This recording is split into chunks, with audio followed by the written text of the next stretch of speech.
성경 말씀 민수기 35장 1절로 21절까지 말씀 교독하여 올립니다. 여호와께서 여리고 맞은편 요단 강가 모압 평지에서 모세에게 말씀하여 이르시되 이스라엘 자손에게 명령하여 그들이 받은 기업에서 레위인이 거주할 성읍들을 주게 하고 너희는 또 그 성읍들을 두르고 있는 초장을 레위인에게 주어서 성읍은 그들에게 거처가 되게 하고 초장은 그들에게 재산인 가축과 짐승들을 둘 곳이 되게 하라. 너희가 레위인들에게 줄 성읍들의 들은 성벽에서부터 밖으로 사방 1000규빗이라.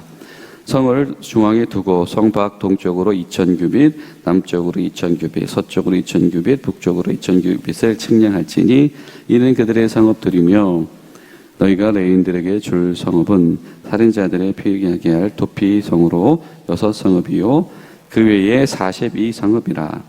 너희가 레위인에게 모두 48성읍을 주고 그 초장도 함께 주되 너희가 이스라엘 자손의 소유에서 레위인에게 너희가 성읍을 줄 때에 많이 받은 자에게서 많이 떼어주고 적게 받은 자에게서는 적게 떼어줄 것이라. 각계 받은 기업을 따라서 그 성읍들을 레위인에게 줄지니라. 여호와께서 또 모세에게 말씀하여 이르시되 이스라엘 자손에게 말하여 그들에게 이르라. 너희가 요단강 건너 가나안 땅에 들어가거든 너희를 위하여 성읍을 도피성으로 정하여 부지 중에 살인한 자가 그리로 피하게 하라.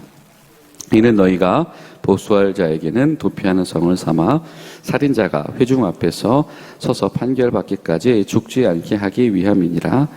너희가 줄 성읍 중에서 6 도피성이 되게 하되 세 성읍은 요단 이쪽에 두고 세 성읍은 가나안 땅에 두어 도피성이 되게 하라.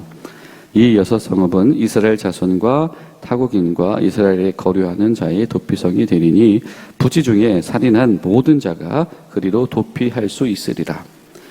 만일 철 연장으로 사람을 쳐 죽이면 그는 살인자니 그리 살인자는 반드시 죽일 것이요 만일 사람이 죽일 만한 돌을 손에 들고 사람을 쳐 죽이면 이는 살인한 자니 그 살인자는 반드시 죽일 것이요 만일 사람을 죽일 만한 나무 연장을 손에 들고 사람을 쳐 죽이면 그는 살인한 자니 그 살인한 자는 반드시 쳐 죽일 것이니라.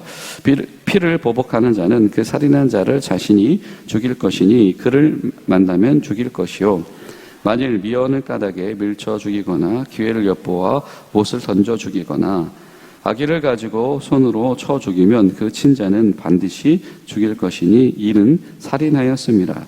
피를 보복하는 자는 살인자를 만나면 죽일 것이니라. 아멘.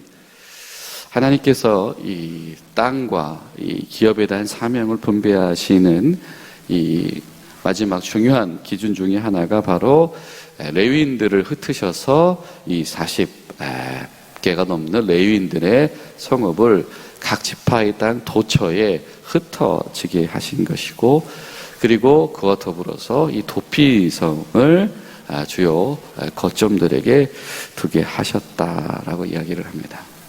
우리 하나님께서 이 사명을 이 분배하시는 것의 가장 이 중요한 원칙은 이 땅의 분배의 가장 중요한 원칙은 무엇입니까? 이 하나님의 세우신 질서이죠. 이 하나님의 세우신 방법입니다.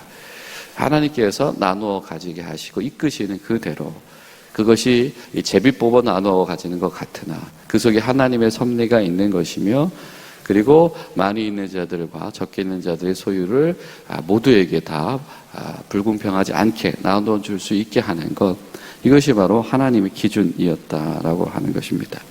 그리고 그 하나님께서는 땅에 이 경계의 질서도 세우셨지요. 남쪽으로부터는 여기서부터 여기까지 동서남북 다 같은 방법으로 하나님께서 질서를 세우셨습니다. 그리고 우리가 어제 읽은 본문, 오늘 본문 직전 이야기 속에서는 각 지파의 대표들, 그렇죠? 여호수아와 엘르아사를 통하여서 하나님께서 그 가장 분배의 핵심적인 역할을 하게 하시고 그리고 그를 도와서 각 지파의 땅을 재분배할 그 지파의 책임자들을 또 임명하는 장면들이 등장을 했었습니다. 모세를 대신하여서 모세의 권위를 가지고 이 여호수아와 엘르아살이 지파들별로 땅을 분배하는 일을 돕게 하고 또 각 지파들의 땅을 그 안에서 재분배할 일들을 지도자들을 세웠다라고 하는 것이죠. 마찬가지로 하나님께서 사람의 권위의 질서도 하나님께서 세우셨다. 아니, 이 지파는 이 사람이 낫고 저 지파는 저 사람이 낫고, 아니면은 우리 생각엔 이러고 저희 생각엔 저러고 여러 가지 판단이 되어줄 수 있지요. 그런데 하나님께서 땅의 경계를 세우시는 것, 땅을 분배하는 것, 그리고 땅 분배 실행할 때의 이 권위의 질서, 이 모든 것들을 하나님께서 세우신다. 사명도 하나님의 선물인 것이요, 경계도 하나님의 선물인 것이고, 권위도 하나님의 선물이다라고 하는 것입니다. 그러니까 그 와중에 이 불필요한 이 에너지를 쏟지 않도록 사실은 아버지 하나님의 어떻게 보면 세심한 배려의 한 부분이다라고도 우리가 생각할 수 있겠죠. 같은 것이 바로 이 레위인들의 성읍을 우리가 이 각 도시 가운데에 흩어지게 하는 것입니다.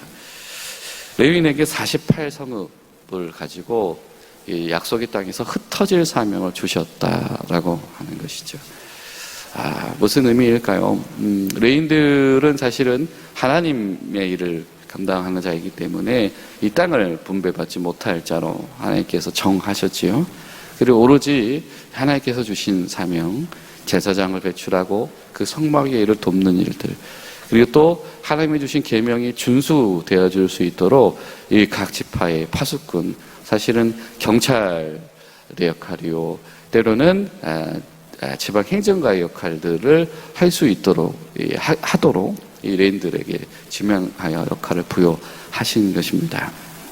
그런 레위인들의 입장에서는 이 남들이 다 가지는 어떤 성읍의 권한들, 그죠? 토지소의 권한들이 그들에게는 대대로 있을 수가 없는 부분인데, 하나님께서 행여라도 하나님의 일을 감당하는 이들에 대한 그 문제들이 불거지지 않도록 구체적으로 이 성읍을 명시하셨다라고 하는 것을 알 수 있지요. 흩어져서 이 하나님이 제시하시는 하나님의 기준들이 이 가나안 땅에 들어간 이스라엘 사람들의 삶의 방식 가운데에서 사각지대가 발생하지 않도록 이 레인들을 이 분산 배치하시는 것도 하나님의 기준인 것이고, 그리고 그 일에 참여한 레위인들이 그 안에서 어떤 서름과 어떤 부족함을 경험하지 않을 수 있는 질서를 세우시는 것도 이 하나님의 질서입니다. 그와 동시에 여러분, 또 이것은 이 각 성읍에 흩어져 살고 있는 이 12지파 전체들, 이스라엘 민족 전체를 위한 하나님의 배려이기도 합니다. 이스라엘 백성들은 이 피를 보면 안 되는 이들이죠. 그렇죠? 사체를 다루면 안 되는 이들입니다. 피를 함부로 하나님이 주신 생명을 살생하는 일이 있을 수 없는 것이며, 오늘 말씀 우리가 읽은 단락 후반부에는 이 살인에 대한 엄중한 경계들이 나와 있죠. 이 각처에 이런 어떤 형태의 살인이든지 그 살인은 반드시 처형당할 만한 범죄이다라고 하는 것입니다. 이것은 이 동물에 대한 것도 마찬가지였다. 그러니까 가장 사소한 문제, 이 제사를 드릴 때 이 동물을 잡는 문제들, 이거 그냥 마음대로 할 수 있는 거 아니고, 그리고 이스라엘 백성들도 이 고기를 먹어야 되지 않겠습니까? 그렇죠? 이 화목제 제사를 드리고 이 고기를 먹어야 할 때, 이 매번 전국에서 이 성전으로 다 갈 수 없잖아요. 그렇죠? 뭐 고기 한번 먹으려고 서울 가서 고기 먹고 오고 이런 상황 되는 겁니다.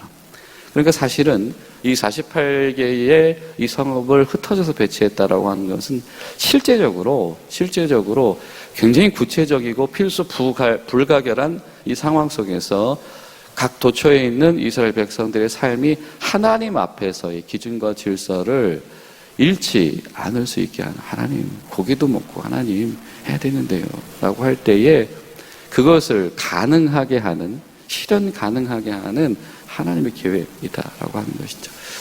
여러분, 때론 하나님께서 우리 가운데 하나님의 은혜를 실현 가능하게 하시기 위하여서 때론 사람을 흩으시기도 하고 또 여러 가지 기준으로 하나님의 일을 하시기도 합니다. 그러나 그것의 궁극적인 목적은 하나님이 원하시는 바가 공평하게 곳곳에서 각 흩어진 곳에서 다 하나님 앞에서 실행되어지는 것을 주님이 원하시기 때문에 그렇게 하신다라고 하는 것. 여러분, 하나님께서 교회와 성도와 사명자들, 은사 있는 사람들을 흩어주실 때에 우리 기도할 것은 하나님, 우리가 흩어지고 서로 원근에서 서로 지지하는 그 모든 관계 속에서 그 모든 이 성도들이 흩어져 있는 지경이 이 하나님의 계획과 뜻이 실현되어지는 장이 되게 하시옵소서. 우리가 기도하며 나아갈 수 있어야 되겠습니다. 그리고 또 6개의 도피성을 배치해라. 요단강 이쪽에 3개, 그리고 이 가나안 땅 중심의 6개의 이 도피성을 배치를 해라. 그 이유는 무엇입니까? 부지 중에 발생한 살인에 대한 이 재판이 잘 진행될 수 있도록 살해 집행을 유예하는 제도가 바로 이 도피성입니다. 때로는 이것은 판결의 유예가 될 수도 있고요. 그렇죠? 살해의 유예가 될 수 있습니다. 왜냐하면 피를 보는 것은 살인은 이 살인을 낳게 되어 있기 때문입니다. 우리가 피의 살인을 경험한다라고 하는 것은 나와 내 가족이 어떤 이유를 당해서든지 이 살해당한다라고 하는 것은 이건 참을 수 없는 분노를 일으키는 것이죠. 그러면은 달려가서 그 피의 복수를 덜컥 해버리게 되면 또 그 복수당한 자의 가족들은 또 자기의 가족이 살해당한 거기 때문에 복수는 복수를 낳고 복수는 복수를 낳는 이 끊임없는 어떤 피해 연속성이 찾아오게 되어집니다. 그렇기 때문에 이 하나님의 기준은 이곳에서도 명확하지요. 어떻게요? 살인의 문제는 하나님의 법 앞에서 명확하게 판결해라 라고 하는 것입니다. 판결해라. 그리고 판결된 대로 그 살인에 대한 보응이 집행되도록 해라. 그래서 지금 16절부터 21절까지 어떤 도구를 써서 살인했는지, 어떤 상황에서 살인했는지에 대한 그런 이 처벌 절차들이 이렇게 나와 있지요. 그러나 이런 경우들도 있습니다. 증인이 없는 경우, 아니면 의도가 없는데 사고사가 되었던 경우, 이럴 땐 어떻게 할 것이냐라고 하는 것이죠. 그렇다라고 하면 또 이 살인한 것을 내가 인정은 했지만 이 억울함 속에 있는 사람도 있지 않겠습니까? 이런 이들에 대한 판결이 필요한데, 근데 사실 이 살해 사건을 둘러싸고 이것이 쉽게 어떤 진정되기가 쉽지 않지요. 그러니까 이 도피성이 궁극적인 목적은 바로 이런 때를 위한 것입니다. 갑자기 발생한 의도하지 않은 이 살인의 문제 가운데에서 그 살인의 문제가 쌍방 간의 이 공동체의 하나님 가운데에서의 평안을 훼손시키지 않기 위하여서 그가 재판의 권리를 보장받을 수 있도록 살해당하지 않을 그런 보호제도를 부여하는 것이죠. 그런데 이 도피성 제도 가운데 15절에 보면 이런 표현도 등장을 해요. 자, 이 성읍은 이스라엘 자손과 타국인과 거류하는 자들의 도피성이다. 지금 이 12지파의 직계 후손뿐만이 아니고 이 이스라엘 백성들의 성이 세워진 그곳에서는 반드시 세워져야 되는 질서이다. 왜? 이것은 이제 하나님께서 하나님의 사람들로 하나님 나라의 성읍으로 세운 것이기 때문에, 그렇죠? 가나안 사람들은 몰아내고 가나안의 것들은 몰아내졌고 그 속에 하나님의 사람들이 들어가서 하나님의 백성들의 것을 세웠기 때문에 그곳에서 적용되어진 질서는 누구를 물어나고 하나님의 지혜와 하나님의 말씀 가운데서 판결을 받게 한다라고 하는 것입니다. 이것이 하나님께서 원하시는 이 하나님 나라라고 하는 이스라엘이라고 하는 나라의 이 모델이었다라고 하는 것.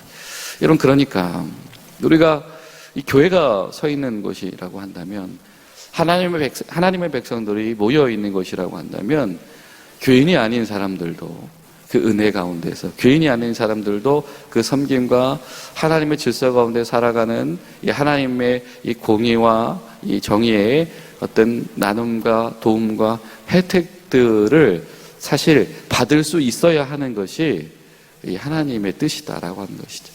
하나님의 교회를 세우시는 것, 그 교회를 통해서 하나님의 공의와 하나님의 정의가 나누어질 수 있게 하는 것. 여러분, 우리 각 교회들이, 우리 군인교회들이, 기지교회들이, 우리 중앙교회가 하나님 가운데서 그렇게 쓰임받을 수 있도록 우리가 기도할 수 있기를 바랍니다. 하나님, 교회가 세워진 곳에 나그네나 타국이 있나 하나님을 알지 못하는 이들도 하나님의 은혜와 긍휼을 나눠 얻을 수 있는 기회가 있게 하시옵소서라고 하는 것입니다.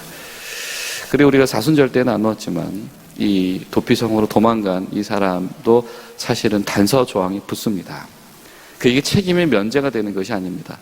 도피성으로 돌아가서 판결이 유예되었다라고 하는 것의 가장 중요한 단서 조항은 그가 그 도피성 밖으로 나오지 못하는 것입니다. 그가 이 성 밖으로 재차 나오게 되어진다라고 한다면 유예되었던 판결과 심판에 대한 것은 그냥 당연 적용되어지는 것이고 더 이상의 보호를 받지 못하게 됩니다. 그 가운데서 그가 이 도피성에서 이 평생을 살아야 될 텐데 나올 수 있는 유일한 방법은 대제사장이 죽어서 대제사장이 교체되어질 때에 이전 대제사장의 시대에 있었던 이 모든 이 도피성의 문제, 해결되지 않았던 미루어두었던 죄에 대한 판결 문제를 없이 해주는 것이 이 대제사장의 교체 때, 대제사장의 죽음의 때 일어나는 일이 되는 것이죠. 이것이 시편 116편에서 말하는 경건한 자의 죽음은 하나님 보시기에 복된 좋은 것이로다, 복된 것이로다 말하는 것이고, 성경이 예수님을 영원한 대제사장이라고 표현할 때에 그 고백 이면 가운데에 그 영원한 대제사장이신 예수 그리스도께서 죽으셨기 때문에 이 모든 백성들의 과거의 죄를 하나님께서 없이 하셨다라고 하는 그 은혜의 신앙 고백이 그 안에 들어있는 것이죠. 기도하실 때 하나님, 우리 가운데 세워주신 이 예수 그리스도의 은혜의 우산 아래에서, 그분의 죽음 아래에서 하나님께서 잊으시고 종결하신 우리 이 죄의 은혜에 대한 감격들 우리 잊지 않도록 하나님 도와주시옵소서. 그런 마음으로 기도하며 나아간 저 여러분들 되시기를 예수님의 이름으로 부탁을 드립니다. 기도하시겠습니다. 살아계신 하나님, 우리 가운데서 하나님의 질서를 세워 나가시고 우리가 거주하게 되어지는 것들, 우리가 머무는 문제들, 우리가 흩어지는 문제들, 이 모든 상황 속에서도 하나님의 뜻 가운데서 우리를 진행하시고, 특별히 하나님, 이 레위인들의 성읍을 흩으시며 도피성을 배치하셔서 어느 상황 가운데서도, 어느 지역 가운데서도 하나님 앞에서의 질서가 무너지지 않도록 계획하심을 바라보며 우리 가운데에 성도들을 세우시고 교회를 세우시고 교회들을 흩어 세워주시는 이 하나님의 부르심의 소명 가운데서 우리가 다시 한번 온전하게 결단하기를 소망하오니 성령님 도와주시사 오늘 하루 성도들이 서 있는 모든 곳 가운데서 하나님 앞에서의 질서와 공의와 은혜가 나누어 가게 하시고 교회들이 서 있는 모든 부대들 가운데에 하나님의 계획과 은혜가 나눠줄 수 있도록 인도하여 주시옵소서. 예수님의 이름으로 기도하옵나이다. 아멘.